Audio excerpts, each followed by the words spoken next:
Halo Ngominers, apa kabar? Harusnya aku nggak usah nanya apa kabar karena aku tahu pasti kabar kawan-kawan semua sangat baik banget. Wih, udah sangat lagi banget. Inter berhasil mengalahkan Feyenoord 2-0 di kandang Feyenoord sendiri, walaupun ini kemenangan yang tidak seheboh kemenangannya Arsenal lawan PSV Eindhoven yang berapa itu 7-1. Wih, tapi tetap menang adalah menang, poinnya tetap 3. Tapi ini nggak pakai poin 3 karena kita akan bermain di 2 leg. Ngomong-ngomong buat kawan-kawan yang belum tahu, sekarang itu 2 leg laga kandang tandang itu sudah tidak ada lagi yang namanya gol kandang, gol tandang. Jadi semua gol itu nilainya sama, mau itu dicetak di kandang, mau dicetak di tandang. Dalam artian misalnya kalau sekarang Inter menang 2-0. Tapi kemudian di kandang sendiri itu Inter kalah misalnya 3-1. Itu kan agregatnya sama, 3 sama, itu akan perpanjangan waktu. Enggak lagi itu, wah ini kan di kandang itu, enggak ada. Udah jelas ya. Alright, sebelum kita bahas pertandingan aku baca beberapa berita dulu. Berita pasti isinya hijau semua, kayak IHSG yang sudah 2 hari ini hijau terus. Tapi hijaunya ini masih kurang bagus sih karena tempo hari minggu lalu ya itu merahnya banyak banget. Oke, sorry, itu intermezzo aja. Nah, kemudian yang pertama dari well-oiled mesin yang dikasih pelumas dengan baik, ini dari La Gazzetta dello Sport yang gimana ya, victory kemenangan Inter di The Quipp Stadion ini dipandang sebagai kemenangan besar. Inter Milan lagi-lagi shine bright like a diamond, shine bright di Liga Champions. So far Inter masih tidak bisa ada yang membobol kecuali Bayer Leverkusen, itu pun berbau offside kan. Kalau orang pasti udah ingat, gak usah aku bahas lagi. Luar biasa defensif pertahanan Inter itu benar-benar kokoh. Tapi nanti kita bahas lebih ini. Yang jelas ini isinya ya sangat positif, dibilang sampai jaw dropping, bikin rahang kita menganga ngelihat performa Inter yang meraih clean sheet ke-8 di Liga Champion. Gila, di Liga Champion loh, gak ada tim lain yang bisa seperti Inter Milan. Jangan bilang wah Inter belum ketemu tim tangguh. Inter sudah ketemu Arsenal, Inter sudah ketemu Bayer Leverkusen juara Liga Jerman musim lalu, terus ketemu sudah apa lagi ya, ketemu City. Jadi jangan bilang Inter belum ketemu tim tangguh. Kecuali kalau mau bilang City itu tim ece-ece, walaupun sekarang memang City lagi apa namanya ya. Tapi waktu ketemu Inter, City belum separah sekarang situasinya. Gitu. Berikutnya, nah ini pada saat pertandingan lawan Monza kemungkinan akan ada pergantian di lini serang, terutama ini nih duet terbaik Inter ini kemungkinan mereka tidak akan bermain dari awal. Kalau bisa sih biar nggak main terus-terusan. Maksudnya di pertandingan itu bukan terus-terusan. Di pertandingan itu biar nggak main. At least Thuram lah nggak usah dimainin. Kemarin aku lihat Thuram overall sudah mulai membaik, jauh lebih bagus dibandingkan pertandingan sebelumnya lawan apa ya? Lawan Napoli, jauh lebih baik. So berikutnya, nah ini referee bagiku cukup bagus, cuman ada beberapa error, tapi error yang minor saja sih. Siapa itu? Simone Inzaghi bisa saja lebih pemainnya di first half, di babak pertama early, di awal-awal babak pertama, ketika Eskas tidak memberikan second booking atau kartu kuning kedua kepada Jalan Michel. Ini Michel yang nantinya itu di sliding diselongket kakinya sama Bastoni, yang akhirnya malah Bastoni kena kartu kuning karena Michel ini agak apa ya, dia ada diving gitu. Sebelumnya dia kena kartu kuningnya itu waktu gabuagin si Pavard nggak sih? Ya Pavard itu. So itu aja sih. Tapi selebihnya aku setuju bahwa wasit tampil sangat baik, bukan sekedar baik, bahkan kayaknya dibandingkan wasit Serie A, wasit kemarin ini bagus banget. Puas lah ininya. Kemudian,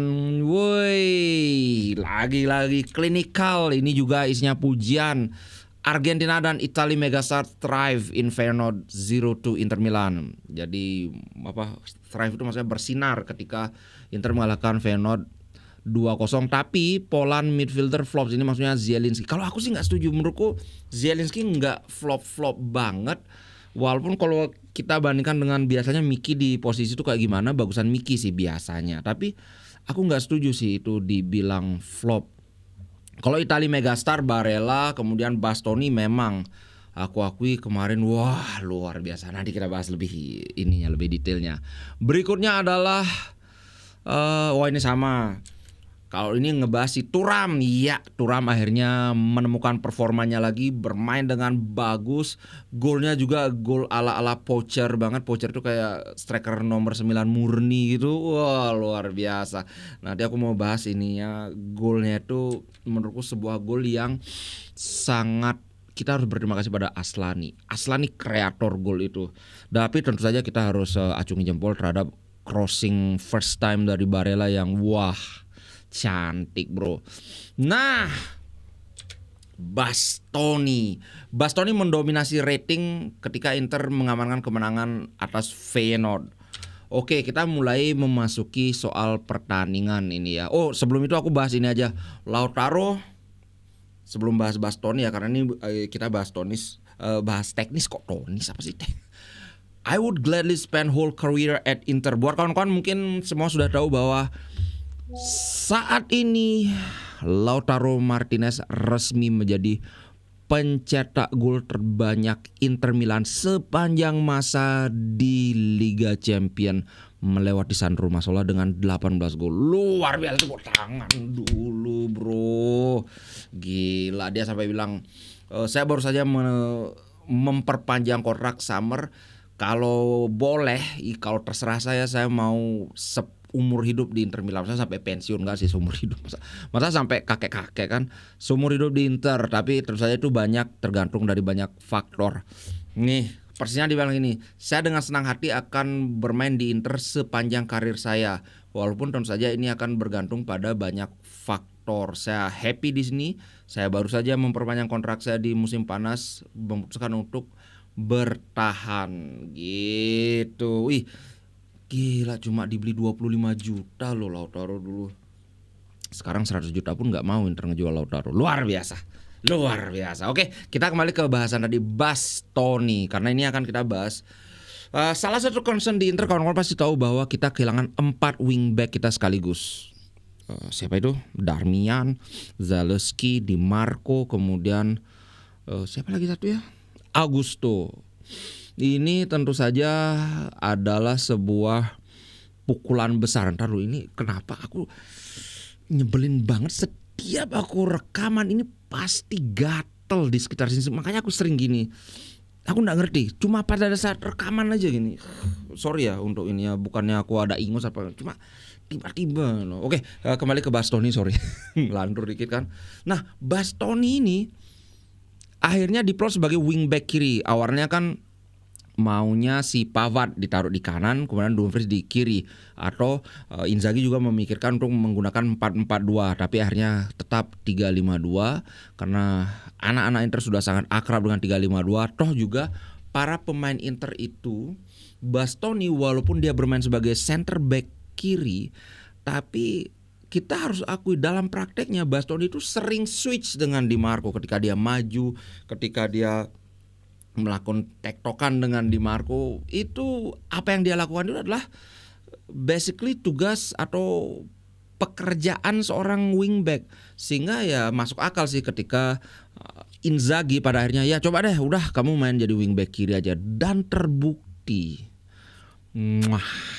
hasilnya lumayan. Sempat kesulitan terus terang Inter, harus akui sampai mungkin menit 25 atau menit 30 itu Inter masih agak kesulitan karena ditekan habis-habisan. Tapi aku sudah punya feeling bahwa ini Feyenoord bener-bener kayak banteng ketaton, kayak angin ribut, lari ke sana kemari, sprint nggak tahu jeda. Ini nanti pasti bakalan kecapean.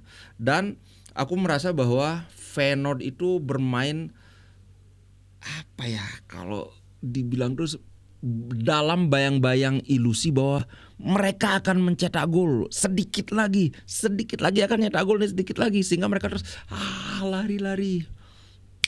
Kemudian keadaan berbalik Ini aku bilang gol yang luar biasa. Aku liatin dikit aja ini. Semoga nggak kena copyright. Ini Aslani. Aslani menghadap ke kiri. Lihat. Tiba-tiba aku ini kan dulu ya speednya biar ini. Nah, tiba-tiba terus balik badan langsung, kawan-kawan lihat. Begitu dia balik badan, Dumfries langsung berlari tidak terkawal. Selebihnya kawan-kawan sudah bisa lihat. Aslani melepaskan umpan panjang ke Dumfries. Dumfries dribble dikit langsung back pass ke Barella. Barella tidak terkawal langsung crossing. Menurut ini gol yang dari sisi apa ya? Menggambarkan bagaimana cara Inter mengalahkan Feyenoord, yaitu bukan dengan fisik, bukan dengan skill, bukan dengan teknik, tapi dengan taktik, dengan otak. Siapa yang menyangka? Karena seperti yang aku lihat itu semua perhatiannya itu ke arah sini. Nanti kalau kawan-kawan nonton sendiri di sini ada Acerbi sendirian. Begitu Aslani hadap ke sini semua pada berusaha berjaga-jaga supaya Acerbi tidak sendiri kan.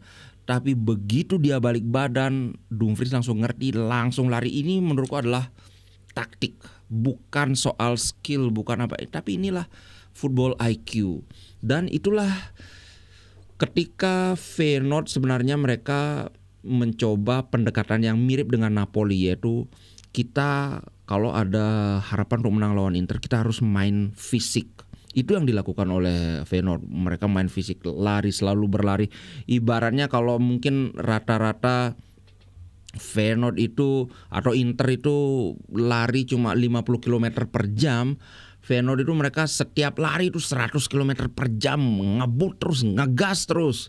Akhirnya panas ininya, karburatornya mungkin. Dan yang terjadi adalah ini persis, kawan-kawan tahu nggak apa istilahnya adrenaline rush. Ketika mereka yang aku bilang tadi, dikit lagi ngegol, mereka tenaganya nggak habis-habis. Tapi kemudian kita bam, Toto Inter ngegol. Seketika aku merasa mereka tuh ditampar oleh kenyataan bahwa gila, kayaknya selama ini kita ngimpi bakalan bisa ngegol lawan Inter. Itu kayak apa ya? Ngerti kan maksudku? Kayak mereka, sebenarnya kita ini nyerang terus dari tadi karena dikasih-kasih aja gitu loh. Bukan karena mereka nggak bisa nyerang, tapi karena dikasih-kasih aja.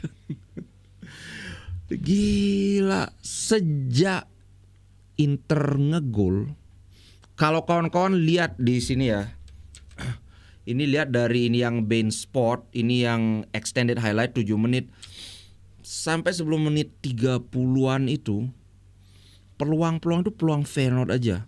Walaupun peluangnya nggak ada yang berbahaya menurutku. Tapi begitu Inter ngegol, keadaan langsung berbalik.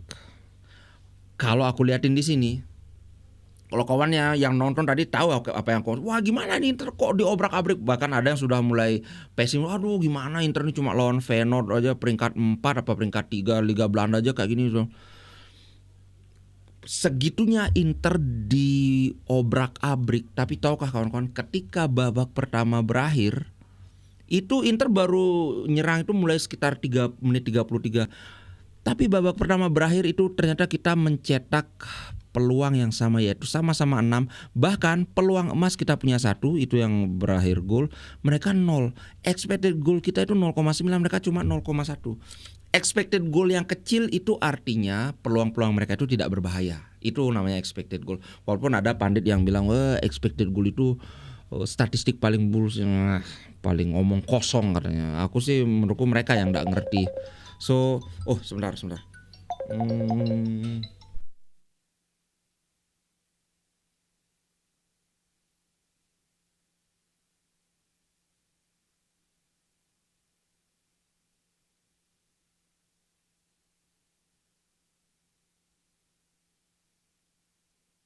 Tes. sorry banget.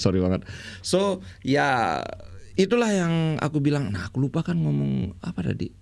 Ya pada ketika babak pertama berakhir itu 6 total shot, babak ke-6 sama-sama menang. Padahal Inter dibombardir terus dari menit awal. Kalau kawan-kawan lihat yang shot on targetnya 4-5 ya, mirip-mirip lah ya. Tapi peluang emas Inter dapat 1 berujung gol, mereka tidak ada peluang emas sama sekali. Kemudian babak kedua semakin terbukti 7 peluang Inter, hanya 2 peluang dari Feyenoord.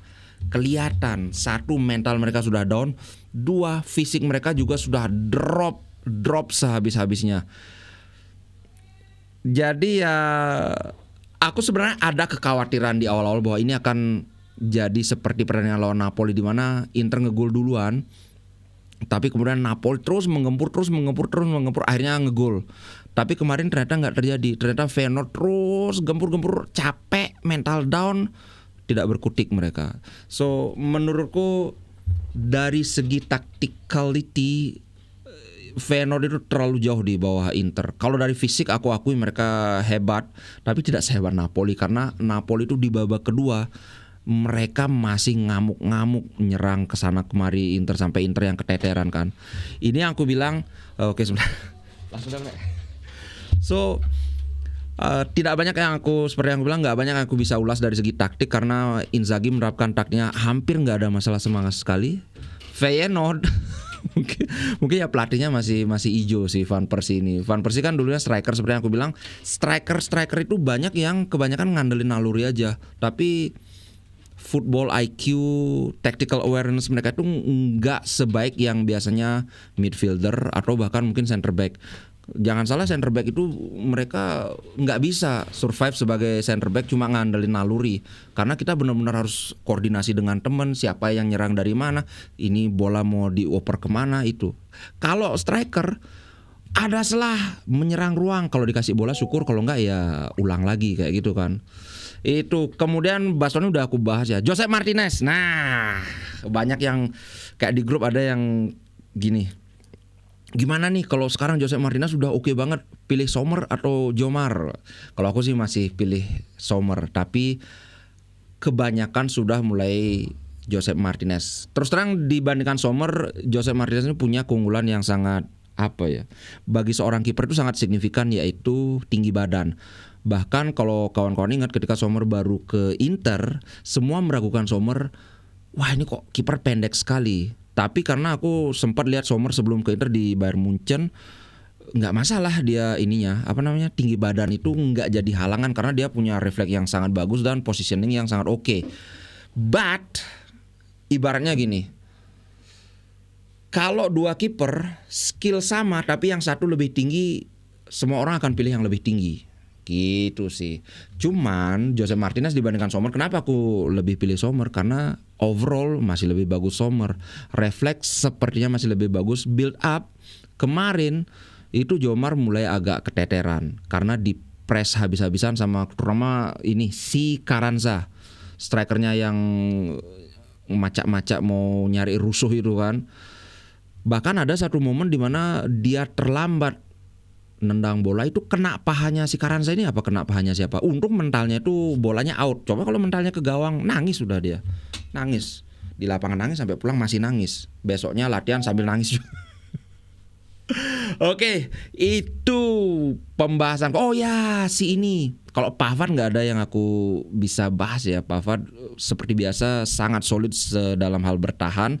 Dalam hal menyerang so-so, nggak jelek tapi ya nggak terlalu bagus juga. Cuman Acerbi nih. Nah kemarin ada yang gini, wah Acerbi ini sebenarnya yang jadi wingback Bastoni apa Acerbi? Ini engkong udah 75 tahun maju. Terus aku bilang kalau Bastoni maju mereka akan waspada karena ini bisa kirim crossing berbahaya. Tapi kalau Acerbi yang maju itu paling cuma kerjaannya mantul-mantulin bola doang. Tapi jangan salah, ini Acerbi kemarin dapat tendangan volley hebat loh. Untung nggak masuk. Untung nggak masuk. Sayangnya nggak masuk. Pokoknya Acerbi sangat solid. Bahkan kemarin yang diganti kan De Vrij duluan diganti. Acerbi yang 75 tahun itu tetap bertahan karena memang fisik dia bukan lumayan lagi sih ya. Untuk ukuran kakek-kakek ini terlalu hebat sih staminanya. Dia bisa main 90 menit. Sementara De Vrij itu kan, De Vrij kalau nggak salah umurnya 32. Acerbi udah 71. Dia bisa main 90 menit, sementara Bastoni aja kan jarang banget main 90 menit. Kemarin tuh tumben digoyang sampai dapat, dia pas minta kartu kuning enggak, dia overlap sampai di dekat sayap, sudah di sayap kiri, terus dia dihajar kan dari belakang sliding, itu sudah nggak bisa bangun karena kecapean. Udah mulutnya kayak mujair, kayak ikan koi. Itu kalau bisa dia bawa oksigen di kantongnya pasti dia bawa langsung gitu. Tapi sayangnya belum diizinkan. Acerbi nggak ada kayak gitu. Tapi ya mulutnya tetap kayak koi, cuman tetap solid gitu. Luar biasa ini. Kalau nggak dia cedera kayak kemarin kan beberapa itu 2 bulan ya cedera. Kalau nggak karena cedera, ini Acerbi masih lagi 2 musim bisa dimainin. Itu kemudian Lautaro bagus, Thuram bagus, Zielinski. Kemarin itu Aslani mainnya lebih bagus daripada Zielinski. Walaupun peran mereka berbeda, tapi kita overall dari setupnya ke gol pertama itu, kemudian secara overall dia beberapa kali bisa melepaskan diri dari pressing. Walaupun di awal-awal aku sempat khawatir karena kayaknya Feyenoord ini mengincar Aslani banget. Kawan-kawan tahu mungkin ada istilahnya pressing trigger atau trigger untuk press. Biasanya dipelajari mana pemain yang lemah dalam first touch, lemah dalam dribble. Begitu orang itu akan dapat bola atau sudah dapat bola, ini akan dipres habis-habisan, berharap akan melakukan kesalahan. Nah, di awal-awal itu terjadi banyak banget dan sempat goyang juga Aslani, tapi kemudian seiring dengan mungkin Feyenoord udah tambah capek, dia confidence-nya tambah naik, keliling dia berdansa, udah kayak Brozovic aja mainnya, gaya sekali ya Aslani. Kalau kayak gini ya gak jadi dah dijual, nggak usah dijual. Tapi kalau ditukar sama Ricci kayaknya masih bagusan Ricci tetap. Oke guys, itu dulu untuk konten kali ini. Sampai jumpa di konten berikutnya. Malam ini aku belum bisa live, mungkin besok live ngalor ngidul. Siapkan kawan-kawan, siapkan dompet kalian, aku siapkan mulutku. Oke, ciao guys, sampai jumpa.